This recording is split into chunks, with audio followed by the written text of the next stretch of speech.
माँ की देखभाल। माँ अस्पताल में एक बेड पर पड़ी थी। अस्पताल के बरामदे में उसके दो बेटे और एक बेटी चिंता में टहल रही थी।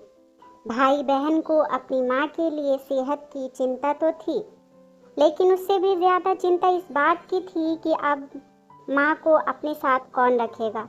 जब तक माँ स्वस्थ थी, वह इन तीनों से अलग अपने पुराने घर में रहती थी, लेकिन अब ऐसा करना खतरे से खाली नहीं होता, और ऐसा करने से समाज में तीनों बेटियों का नाम भी खराब होता।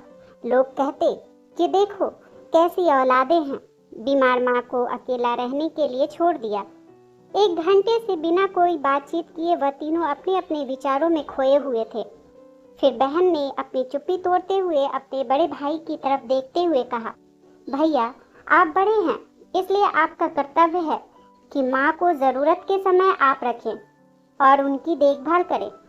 छोटी बहन की बात सुनकर बड़े भाई ने पहले तो अपनी पत्नी की ओर देखा और बोला, मैं इस बात से बिल्कुल इनकार नहीं करता कि बड़े होने के नाते मेरा माँ की देखभाल करने का कर्तव्य है, लेकिन तुम तो जानती ही हो कि मैं और तुम्हारी भाभी दोनों ही जॉब करते हैं। ऐसी हालत में माँ के साथ किसी न किसी को हर वक्त उनकी देखभाल करने के लिए उनके साथ रहना पड़ेगा, जो हमारे लिए बहुत मुश्किल हो जाएगा। बहन, तुम तो पूरा दिन घर पर ही रहती हो, तुम माँ को अपने साथ क्यों नहीं रखती? पैसों की चिंता बिल्कुल मत करना, जो भी खर्चा आएगा मैं दे दूंगा। सोहन भैया, आप तो जानते ही हैं कि मैं माँ से कितना प्यार करती हूँ, लेकिन आप यह भी जानते हैं कि मेरे ससुराल वाले कैसे हैं। मैं यह बिल्कुल बर्दाश्त नहीं कर पाऊंगी कि कोई मेरी माँ को और मेरे भाइयों को भला बुरा कहे। इसलिए अच्छा यही होगा कि माँ को सुनील भाई के यहाँ रखा जाए। बड़े भाई सोहन ने भी छोटे भाई सुनील के यहाँ माँ को रखने के लिए सहमति जताई। आप यह कैसी बातें कर रहे हो? क्या आपने नहीं देखा है कि माँ कभी भी मेरे घर 2 दिन से ज्यादा रही नहीं है? उसका मेरे यहाँ मन नहीं लगता है, फिर कैसे वो इतने दिन मेरे घर पर रह पाएगी? छोटे भाई ने अपनी असहमति जताते हुए कहा।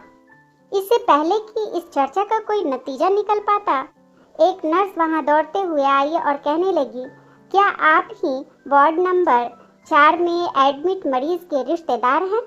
आपको डॉक्टर साहब अंदर बुला रहे हैं। सभी घबरा गए और दौड़ते हुए डॉक्टर के पास पहुंचे। डॉक्टर ने उनसे हाथ जोड़ते हुए कहा, आई एम सॉरी, मैं आपकी माताजी को नहीं बचा पाया।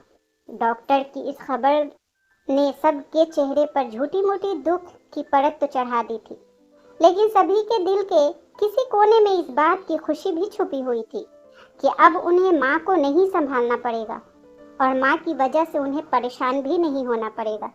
दोस्तों, छोटी सी ये कहानी ही समाज का सत्य है। यहाँ लोग ऊपर से जो दिखाते हैं वो अंदर से नहीं होते। जो माँ बाप अपने 3 बच्चों को बिना किसी शिकायत के बड़ी आसानी से संभाल पाती है, आगे चलकर जरूरत पड़ने पर यही 3 बच्चे मिलकर भी उन्हें नहीं संभाल पाते या नहीं संभालना चाहते। बच्चों को यह बात नहीं भूलनी चाहिए, जैसा वो बोएंगे वैसा ही तो काटेंगे। अगर आज वह अपने माँ बाप के साथ बुरा बर्ताव करते हैं, तो उन्हें यह याद रखना चाहिए कि उनके बच्चे भी बड़े होंगे और वो भी बूढ़े होंगे। जो उन्होंने अपने माँ बाप के साथ किया है, उनके बच्चे भी उनके साथ वही करेंगे। दोस्तों, अपने दिल से छल कपट निकाल दीजिए और सच्चे मन से अपने माता पिता की, अपने बुजुर्गों की सेवा कीजिए। दोस्तों, आपको ये कहानी कैसी लगी हमें कमेंट में ज़रूर बताएं। प्लीज़ चैनल को लाइक, शेयर और सब्सक्राइब ज़रूर कर दें।